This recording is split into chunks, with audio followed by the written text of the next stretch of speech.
decomposition expression in partial function ilaallechaa asirratti. So far you have been combined rational expression using addition, multiplication, subtraction, division rule. Gara duraatti maal goone walitti eda'uu, walitti walirraa hir'isuu, waliin baay'isuu maal combine godhaa turre. Garuu amma immoo maal goona inni diigna jechuudha, decompose goona jechuudha. Waa'ee decomposition ilaallaa jechuudha asirratti. Reverse is reverse process of what combination is decomposition kan jedhu ilaalla jechuudha. Fakkeenyaaf yeroo dura lakkoofsa kana lama walitti ida'aa ture. Kana lama yoo walitti ida'anu maal nuu dhufa? Isa kana nuu dhufa jechuun ida'amni isaa combine goona jechuudha. Amma garuu immoo maal goona? Isa kana lamaan kan walitti ida'an san diigneetiin reverse process isaa dalayna jechuudha. Kunoo inni yoo walitti ida'amu isa kana dhufe, garuu immoo yoo diigamu immoo isa kana diigneetiin gara kanatti deebisuu jechuudha. Deebisnee of duuba deebisuudha amma kaniin asirraa ilaallu jechuudha. Okay, akkamitti diignee deebisna kan jedhu immoo kan waliin ilaallu ta'a. Reverse process isaa samii fi difference wantoota kanneen kan akkamitti akka deebisnu kan waliin ilaallu ta'a. Maal jechuun fraction with numerator of less than degree than denominators is frequently important in calculus. Baay'ee calculusii keessatti baay'ee barbaachisaadha. Fakkeenya integreeshinii keessatti sirriitti barbaachisa wanta akkanaa kun. Integreeshinii keessatti isin qonnama kutaa 12 keessatti sirriitti xiyyeeffannoodhaan waan kanarratti xiyyeeffannoo guddaa kennuu qabdanii immoo qorumsa intaraansii irratti ni deddeebi'a jechuudha. Isa kanaan hin dhufu, isa kanallee hin dhufuu danda'a. Isa biraatiin deemee eessan dhufuu danda'a? Integreeshinii keessatti isinii dhufuu danda'a jechuudha. Integreeshiniin bifa kanatti diidee hojjettu, yoo bifa kanaan hin diigin kan hin hojjetamne jira jechuudha. Gonkumaa sababa saniifuu xiyyeeffannoo itti kennitaniitiin attentionidhaan paartii kan hordofuu qabdan jechuudha. Kutaa 12 sirriitti sila isin fayyaduuf jecha. Okay. Each such simple fraction is called partial fraction or process itself decomposition into partial fraction jechaadha. Inni kun partial fraction gama walakkaatti yookiin gama gamtokkeetti jechuudha paartiitti qooduu jechuudha. Kana jechuun qoqqoodamiinsa partial fraction jechuudha. Fraction kana guddiin jechaadha. In rational expression p of x over q of x, if the degree of p of x is less than that of q of x, then p of x over q of x is called a proper rational function jennaan. A proper rational function jennaan. Proper jechuun sirrii jechuudha. Degreein p of x less than degree of q of x ta'uu qaba jechuudha. So proper jennaan. Otherwise it is called improper jechuudha. If degree of p of x kenna yoo degree p of x kenna greater than q of x ta'e maal jennaani? Improper jennaan. Fraction sirrii hin taane jennaan jechuudha. Fraction sirrii fi sirrii hin taane jennee kan ilaallisanii jechuudha. Fakkeenyaaf 2x over x square yoo ka jennu taate kuni fraction sirriitti. Digiriin isa olii digirii isa gadii ni caala. Osoo x cube over 2x jende kun improper jechuudha. Inni kun improper jechuudha. Sababni isaa degree of denominator is greater than degree of denominator. So wanta kana kun yoo nuti long division term fayyadamneetiin hojjanna jechuudha. From your previous knowledge of algebra, you know that any rational expression can be written as the sum of a polynomial in the proper rational function. Akkuma kana dura beektan wantiin kamiyyuu yookiin immoo aljebraan kamiyyuu sum of polynomial fi yookiin improper function ta'uu danda'a jechuudha. To decompose rational expression p of x over q of x, degree of what decompose gochuudhumaafuu jedha. P of x over q of x kana degree of p of x kenna must be less than degree of q of x ta'uu qaba jechuudha. Yoo san hin ta'in hin ta'u jechuudha. Dikkii miti jechuudha. In case the degree of p of x greater than akka tasaa ta'eetiin sababa tokko tokkoon degree of p of x kenna greater than degree of greater or equal to degree of q of x yoo ka ta'u taate you have what you have only to divide p of x by q of x to obtain p of x. karaa kanatti jijjiiruu qabna jechuudha. haala kanatti p of x over q of x kenna maali s of x inni kun gahe jechuudha. r of x remainder of quotient jechuudha. q of x hirataa jechuudha. kanaafuu where degree of r of x is less than what less than that q of x. gaaf kana maal degree of r of x less than q of x waan ta'eef then the decomposition is then done on what r of x over q of x kana irratti dalaga jechuudha. waan decompositionin kun eda'uu jenneetiin inni itti fufna jechuudha. haala kanaan eda'uu jennee itti fufne isa kana yoo diin eda'uu jennee gatii arganne san eda'uu r of x over q of x remainder hafte over hirataa jechaadha. haala saniin kan hojjannu ta'a. fakkeenya isa kana salphumatti ilaaluu dandeenya jechuudha. isa kana hogguu hirru maal goona long division termii processii fayyadamna jechuudha. long division processii hogguu fayyadamnu salphumatti arganna jechuudha. fakkeenya hojjedhee isin argisiisu asumarraa kaanee 2x yoo hirru isa kana dhufa jechuudha. inni sun yoo hirru isa kana dhufa. erga isa kana dhufee dammoo asirraa wanti nu hubannu gatii kan argannee jira decompose ishii kana qofa decompose goone ishiin kun immoo decompose waan taatuuf salphumatti isa kana akkanuma dhiifna jechuudha. kuni decompose ta'e jalqaba irratti isa kana long division termii fayyadamnee haa hirrume. hogguu hirru isa kana deemne 2x cube plus 10x minus 3x plus 1 maali hirra x plus 3 dha hirra. gaaf kana isa kana yoo hirru 2x ta'a jechuudha. 2x square ta'a 2x cube plus jennaan maal ta'a kun 6x square ta'a jechuudha. ni hir'isna irraa gadi hir'isuudhaan baay'isna. gaaf kana tunni baddi minus dha maal taati minus 6x square plus 10x minus 3 10x square sorry isiin tun square waan taate isiin tuni foormat qofa taati jechuudha. 10x square jechuu isiin tuni asirraa kaanii maal goona yoo hir'isnu tuni maal taati 4x square minus isii kana 4x square minus 3x plus 10 so amma ishii kanallee kana gaafa hirru maal taati 4x taati jechuudha. 4x square minus jetta plus jedhaan plus kana yoo waliin baay'isnu meeqa ta'a 12x ta'a jechuudha. gaaf kana ni hir'isna tunis hir'isuu taati tu waliin baddi ishii minus minus 15 waan ta'a 15x taati jechuudha. 15x taati eda'uu takka.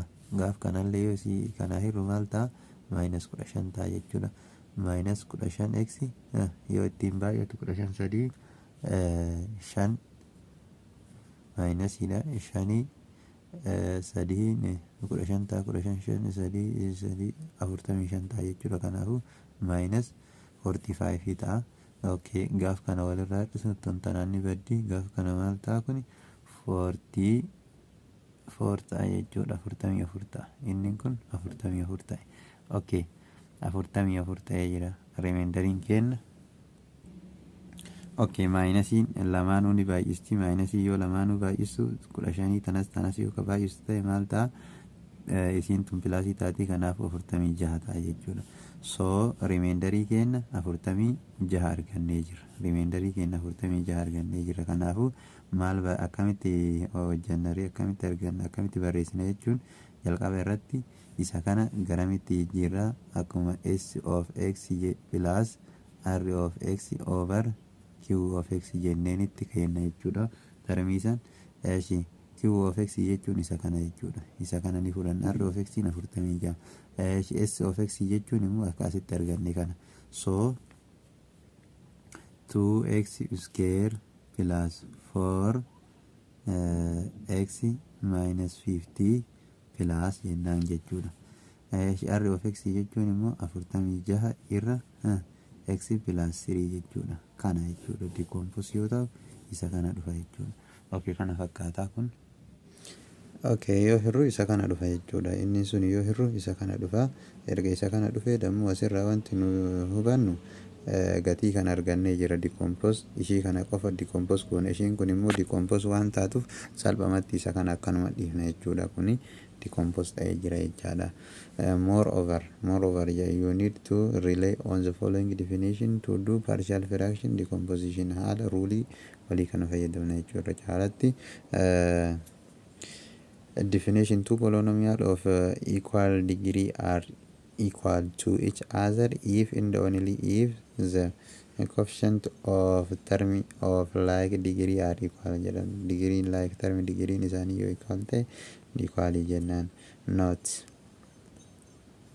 a square plus bx plus c is not reducible in a real number if b square minus 4ac less than 0 reducible hin ta'u jechuudha. Yoo gatiin a b minus 4ac less than 0 ta'e less than 0 yoo ta'e jechuun minus negative yoo ta'e jechuudha. Negative yoo keessa dhufu taate reducible hin ta'u factor hin ta'u jechuudha. Okay, asirra linear in the quadratic factor theorem kana ilaalla jechuudha. For polynomial with real coefficient there always exists complete factorization involving only linear or quadratic factor raised to some power of natural number. Degree isaa maal ka ta'e jechuudha. K greater than or equals to 1 with real coefficient where linear in the quadratic function are not reducible to real number. Linear fi quadratic illee reduce gochuun ni danda'ama jechuudha. Yookiin immoo simplify gochuu factor gochuun ni danda'ama hanga reducible hin taanetti jechuudha. Yoo reducible hin taane gochuu hin dandeenyu. So once you have decided that partial fraction decomposing is to be done for rational expression, you factorize denominator as completely as possible jechuudha. Waa'ee isa kana decide gochuudhaaf maal gochuu qabna jalqaba irratti denominatorii keenya factorize gochuu qabna jechuudha. Akka hanga danda'ameen for each factor in the denominator you use the following table to determine the term or terms you pick up in partial fraction decomposition. Teebilii kana keessa akkuma teebilii kana irraa arginutti akkaataa kanaan jechuudha. Teebilii kana irratti hundoofneetini wanta kamiyyuu yookiin immoo quadraticis ta'e linear kamiyyuu denominatorii isaa decompose goona jechuudha. Fakkeenyaaf ax plus b kana yoo kalaallu ta'e decompose goonu isa n kun n constantidha. A over what jennaan a over ax plus b jennaan n constant jenninaaf jechuudha. Eeshi linear ima ta'e yoo powerii qabaate powerii the whole powerii yoo qabaate a1 over jenneetiniin kaana jechuudha. A1 over x plus 1 into hanga degree k n kenna k hanga keetti maal goona a2 jennee akkasumatti itti fufna jechuudha. Hanga keetti itti fufna.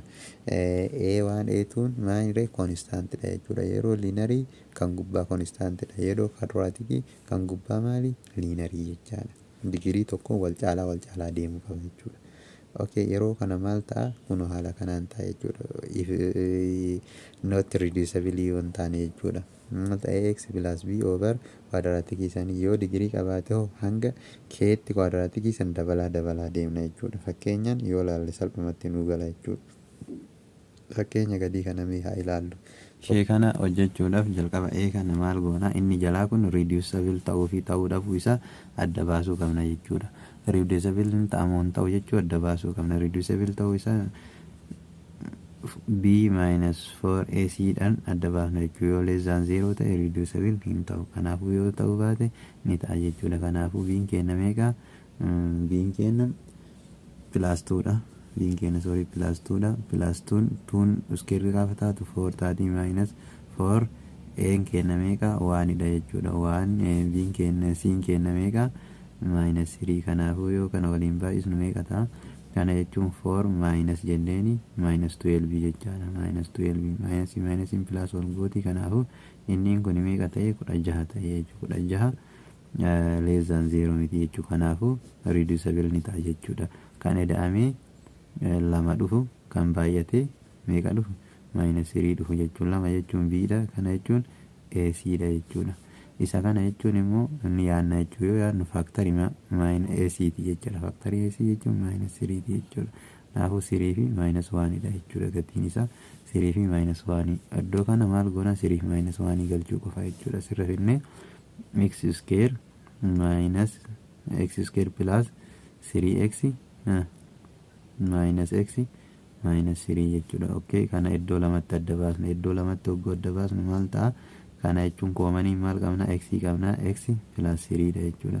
Asirraa koomanii minus qabna. Kana jechuun x plus 3 dha jechuudha. Okko kanaafuu walitti ida'uu qofa jechuudha. Koomanii ni fudhanna. Jara kana lama walitti ida'na jechuun walirraa hir'isuu jechuudha. X minus 1 jechuudha. Bira ka jiru kan immoo x plus 3 koomanii dha jechuudha. Okay, isa kana argannee jira.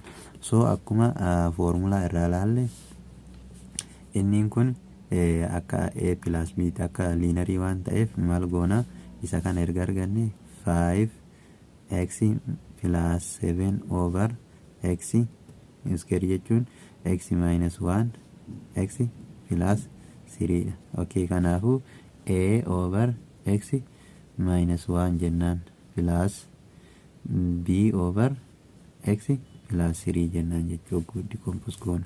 Kanaafuu hawaataa isaanii fudhanna. Hawaataan isaanii meeqa? Erga gargara ta'e baay'ina isaaniiti jechuudha. Waliin baay'ina isaaniiti haala kanaa fudhannee jirra. Okay, gaafa haala kanaa fudhannu isa kana kanaa yoo ka hir'u taate kan akkanuma fuunee kanaa yoo ka hir'u taate a into x plus 3 dhufa jechuudha. Plus jennaan kanaa yoo ka hir'u taate immoo maal dhufa?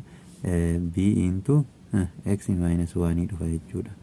Asirraa kaanee denominatorin isaa as biraa kanaafi kun wal fakkaata waan ta'eef denominatorii waliin balleessina. 5x plus 7 is equals to maal jenna? a x plus 3 plus b over jennaan x minus 1 dha. b x minus 1 over x plus 3. Okay, gaaf kana maal goona waliin baay'isna jechuudha. Gubbaa kana waliin baay'isna. a x plus 3a plus jennaan kana hoo bx minus b jennaan kan jalaa baddeerti jechaadha. Isheen tuni lamaaninuu baddeerti waan ta'eef isheen tun tajalaa tun hin jirtu jechuudha. Asitti baddee waan taateef kanarrallee baddeerti. So asitti like termii fudhanna x plus 7 inni jirti. x 5x plus 7 inni jirti. Okay, asitti like termii guuranna jechuudha. a plus b into x jennaan plus jennaan amma koomanii lamaan illee iddoo tokkotti fudhanna 3a minus b jennaan. Okay, 5x is equals to a plus b x wal qixa jechuudha. Akkasuma immoo 7 is equals to 3a minus b dha wal qixa jechuudha. Okay, x dhanni baddi kanaafuu 5 is equals to maal jennaan? 5 is equals to a plus b jennaan. Asitti hoo kana jechuudha. Kanaafuu asitti in terms of a yookiin b fayyadamuu qabna jechuudha. Isa kana keessa buusnetti ni argachuudha. Kanaafuu a jechuun maal jechuudha? 5 minus gamana yoo tartu 5 minus b taati jechuudha. Kanaafuu iddoo a galchina jechuudha. 7 is equals to 3 a kenna maali? 5 minus b dha. 5 minus b into minus b jennaan jechaadha. Okay, gaaf kana maal arganne? 7 is equals to 15 minus 3b minus b arganne jechuudha. Kanaafuu b kenna maal ta'e? 4 ta'e. 7 is equals to 15 minus 4b ta'e jechuudha. Kanaafuu asirraa kaanee maal arganne? 15 gamana dabarsinu. Ogguu gamana dabarsinu maal taati? 7 hir'isuu 15 is equals to minus 4b taati jechuudha. Asirraa kaanee immoo kana jechuun minus 8 jechuudha. Is equals to minus 4b over minus 4 over minus 4. Kanaafuu maal ta'e? minus 4 inni baddi b kenna maal ta'a? minus inni baddi b kenna maal nu ta'e? 2 nu ta'e jechuudha. Gatii b 2 argannee jirra. Okay, erga gatii b 2 argannu taate maal goona? Iddoo kanatti deebinee too itti galchina jechuudha. Argachuudhaaf iddoo kanatti deebinee gaaf galchinu maal ta'a? a is equal to jennaan 5 minus 2 jennaan 5 minus 2 gaafa jennu meeqa ta'e een keenya meeqa nuu ta'e 3 nuu ta'e so maal goona iddoo kanatti deebinee galchuu nurraa eegama jechuudha. Iddoo kanatti deebinee gaafa galchinu een keenya maali een keenya 3 over x minus 1 plus jennaan b'n keenya maali minus 2 dha jechuudha. B'n keenya minus 2 dha sorry 2 dha kanaafuu iddoo kanatti deebinee galchina jechuudha. Plus jenneeni 2 over what x plus 3 dha jechuudha. Kana nuu dhufa jechuudha yoo decompose goonu inni as biraa kuni isa kanatti nu jijjiirama jechuudha. Kana fakkaata kan b illee ni ilaalla jechuudha b.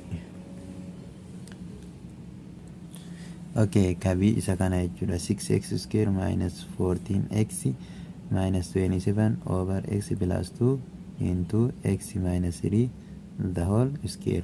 Maal goona isa kanallee akkuma inni jiru fudhanna jechuudha. Reducibility waan jiru adda baasneetiin ilaalla jalqaba irratti inni kun linear waan ta'eef allama deema jechuudha. Kanaafuu a over x plus 2 jechuu qabna jechuudha. X plus 2 plus jechuu qabna. b over x plus x minus 3 jechuu qabna plus c over x minus 3 square jenneetiin deemuu qabna jechuudha. Minus 3 square jenneetiin deemuu qabna. Okay, akkasiin erga deemne maal goona